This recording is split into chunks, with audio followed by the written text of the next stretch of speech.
Missouri's governor pardons a Joplin man who had been sentenced to 15 years for a nonviolent drug crime. A local veteran talks about the significance of the wreaths at the Fort Scott National Cemetery.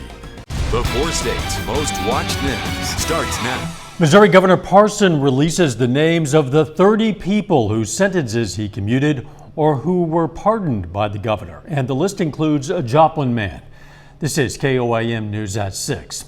Gary Mitchell got 15 years in prison without parole on a nonviolent drug crime in 2013 because he had a prior conviction.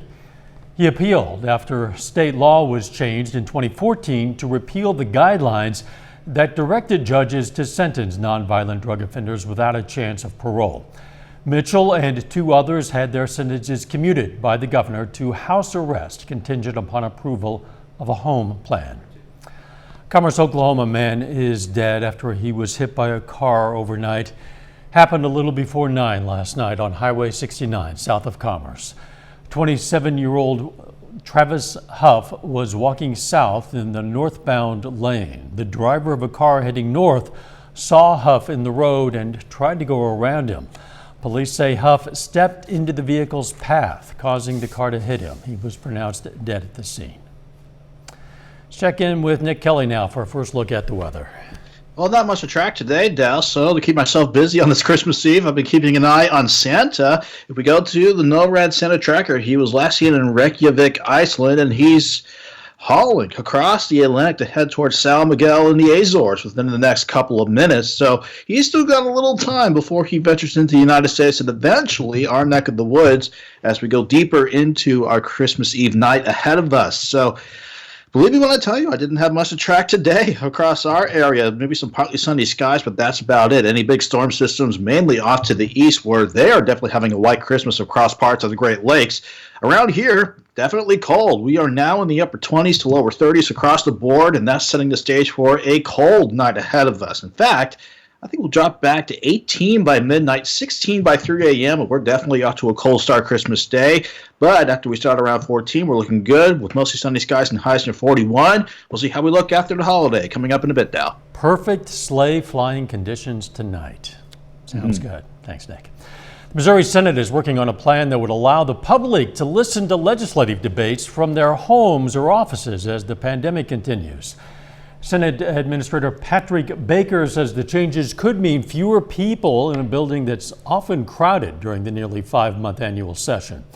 Statewide, more than 18,000 new confirmed cases have been reported in the past week. That's about 2,600 new Missouri cases per day on average. The House also is making changes in an attempt to give people an option of staying away from crowded corridors, with video links being installed in committee rooms that will allow people to submit testimony virtually. Kansas Governor Laura Kelly plans to propose creating a treatment center at the state's largest prison for inmates with substance abuse problems. Governor Kelly says she plans to recommend adding a treatment center at the state prison in Lansing in the Kansas City area. Her proposal mirrors a recommendation from the Kansas Criminal Justice Reform Commission to use space in an existing prison for a 240-bed substance abuse treatment center. The governor said in an interview that inmates could be sentenced to the new center for intensive treatment rather than being housed in other prison space. 40 mayors from across St. Louis County are making an appeal to save their struggling local restaurants. The Missouri mayors are asking their county executive to explain in more detail what data he used to force the closure of indoor dining. With their local restaurants closed since November, the mayors are also asking for property tax relief to help keep restaurants in business. Kim St. Ons has that story. Every day coming in here and having no one to talk to and just praying for the phone to ring so that somebody can come. It's been heartbreaking. Business is down over 50% at BJ's Barn Restaurant in Florissant, a staple in North County for nearly 65 years. I'm supposed to pay my taxes on time, but I don't have any money coming in. With property taxes due December 31st, 40 mayors across St. Louis County are hoping their request will offer some relief. They worked with the Municipal League to send this letter to County Executive Sam Page's office. It asks Page if there's a way to waive, reimburse, or delay county property tax payments for businesses impacted by the county health orders. Whether there's any CARES money left, is there anything that could be out there to give the bars and restaurants, I think would be a big help to them. Florissant Mayor Tim Lowry signed the letter, which also asked Page's office to provide data backing up his decision to close indoor dining. We need to back that up with some more information as to why that's causing the problem. News 4 has repeatedly asked his office for that information and has not yet received it. I wish it would be more transparent, and I wish that they would show that to us, but I can also understand that nobody wants to be wrong. I mean, when you're going to provide data that everyone's going to inspect, you want to make sure that it's right. Again, that was Kim St. Owens reporting. St. Louis County health officials say that if COVID cases remain steady, a limited restaurant reopening plan should take effect in early January. Still ahead, how a couple of local farmers markets are ending the year on a festive note. And Santa temporarily trades in his sleigh for a hog, and photo ops with kids in Miami, Oklahoma. Wreaths Across America raises money every year to place wreaths on the graves of soldiers in national cemeteries all across our nation, which includes the one in Fort Scott. However, fundraising efforts at the local level weren't as strong as expected, and they only had enough money for wreaths for about half of the graves.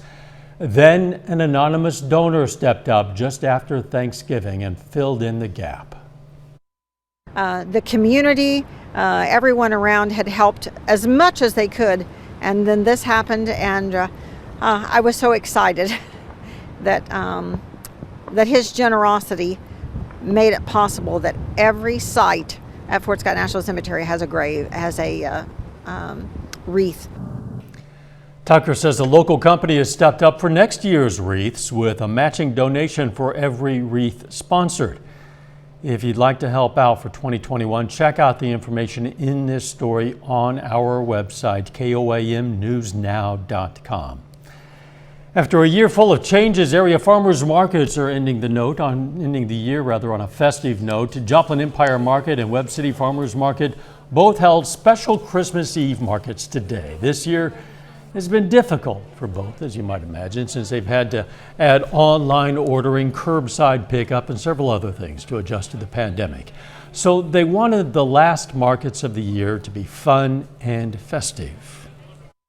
As 2020 has brought us some excitement, we're happy this morning to be opening with just a festive thing to do. Christmas Eve market has been something we've been doing for several years, and we wanted to carry on that tradition. Both markets will be open again on January 2nd. We're going to have a closer look at the festivities tonight at 9 and 10. Santa today made a stop in Miami, but instead of a sleigh with 8 tiny reindeer, St. Nick opted for some horsepower. That's right, Father Christmas visited kids on a Harley. This is just temporary, though. Santa does tell us he's back on his reindeer for his Christmas run, so kiddos do need to be prepared.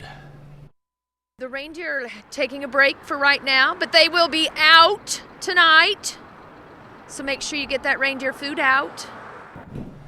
Brings us to today's KOAM News Now Insta Poll. Today's question is, what midnight treat would Santa appreciate most? Your options are something sweet, something healthy, caffeine, or alcohol.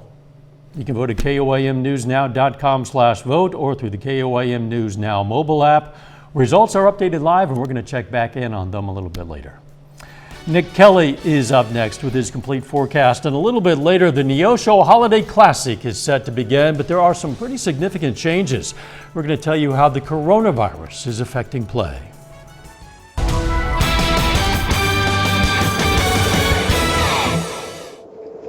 Hopefully everyone's having a good Christmas Eve so far. Still hard to believe, though, that we were flirting with record highs not too long ago. Of course, leave it to Mother Nature to set us back in the right direction, which is Kind of cold for December around here. You can see what we mean by temperatures, though. After we topped out early yesterday morning with highs near 60, we dropped throughout the day, lower 20s this morning, and the best we could do today was mid-30s for the afternoon. As far as where we go from here, looking quiet and cool for Christmas Day. Not seeing any problems with the weather there.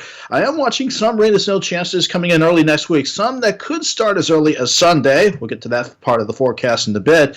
Then I see us staying cold as we wrap up 2020 and kick off 2021, especially by the time we get into the latter part of next week. In the meantime, looking outside, we're quiet from the rooftop, looking back toward Joplin. 27 at Joplin Regional, feels like 17 with that northwest breeze at 10 miles per hour.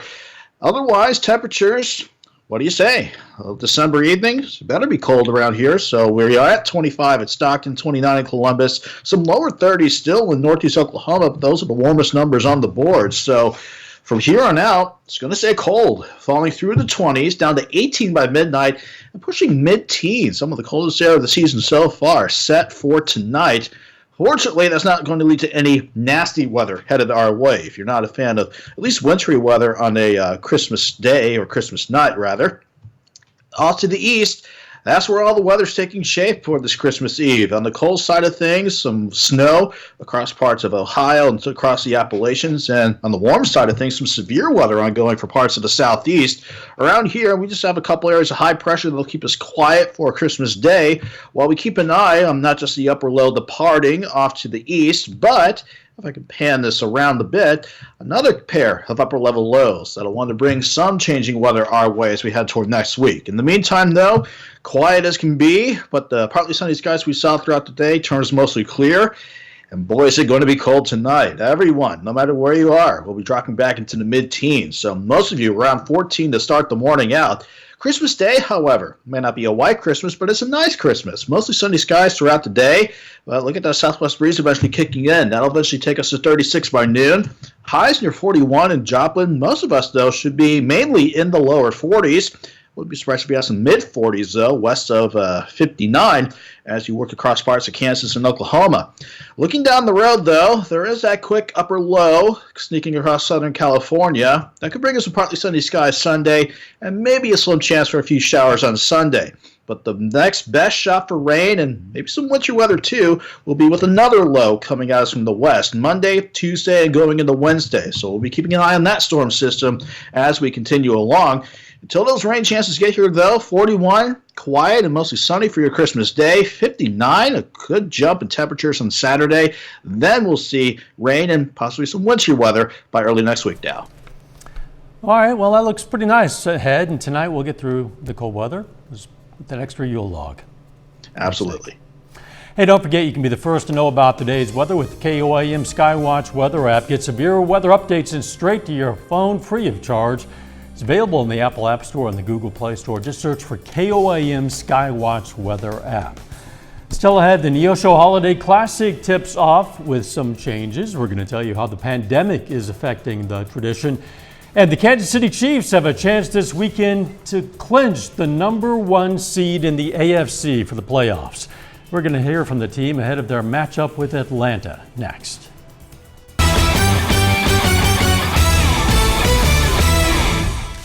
The Neosho Holiday Classic basketball tournament will get started on Monday. And while they are still playing, like most of the sports world, it will look a little different this year due to COVID-19. The biggest change, there will be no girls bracket this year. We're not able to fill that bracket with teams backing out or not able to travel. Now on the boys' side, there are 6 teams in the field, all of them from Southwest Missouri. And instead of a bracket, it'll be a round-robin format. Our main goal was just to make sure the kids in this area get to play games still, so they still get to play 3 games, and that's what we're most excited about. They still get to enjoy the environment and play on the break. From the initial planning, for this year, Branco and the school worked very close together to make sure that, we were making the right choices, that the school was comfortable, and that we were being very careful with what we were choosing to do. The Kansas City Chiefs are on a 9-game winning streak. On Sunday, the Chiefs host the Atlanta Falcons, aiming to push that streak to double digits. Kansas City, 13-1 heading into the weekend. With a win on Sunday, they would clinch the #1 seed and a first-round bye in the AFC playoffs. While they obviously want to do just that, with just 2 games to go, it's also important to close out the regular season the right way and head into the playoffs feeling good. I think you always want to carry momentum into the playoffs because it gives you that boost. It gives you that energy. It gives your team and the coaching staff that confidence to know that you can go out and give yourself a chance to have a chance each and every week to pursue your dream. And so we want to make sure that we're riding that momentum. This is not a typo. I know it's December, but we're still going to talk baseball. The Crowder College Rough Riders will begin the season ranked in the top 10. Crowder's number 6 in the national preseason poll released on Wednesday. The Riders were 22-3 before the season was cut short last spring. They're going to kick off their season on February 3rd. Finally, we're in the last few days of 2020. Now, the sports schedule definitely disrupted this year, but we're still able to capture some pretty great moments. And we'll be putting out our top plays of the year online tonight at 7 o'clock. We got dunks, diving grabs, walk-offs, and more. Like this Peyton Hawkins walk-off home run for Webb City in October against McDonald County. So our top plays of the year, about 30 minutes. Going to be live on our website at 7 o'clock this evening. There's a lot of them.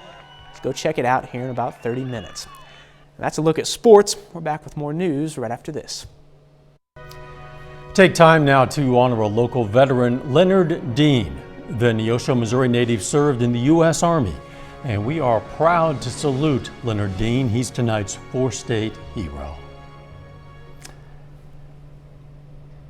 Actor Tom Selleck left a $2,020 tip last month at a New York restaurant. Donnie Wahlberg, who plays Selleck's son on the TV drama Blue Bloods, paid tribute to the act of kindness on Twitter yesterday. Wahlberg wrote in part, quote, "I found out that my TV dad, Tom Selleck, has generously accepted the 2020 tip challenge at Ilios Upper East Side." Wahlberg also shared a picture of the receipt with the tip amount and a picture of the handwritten note Selleck wrote to the restaurant staff. Selleck wrote in the note that he was honoring Wahlberg's tip challenge. The actor left his 2020 tip back in November, but kept it a secret for weeks.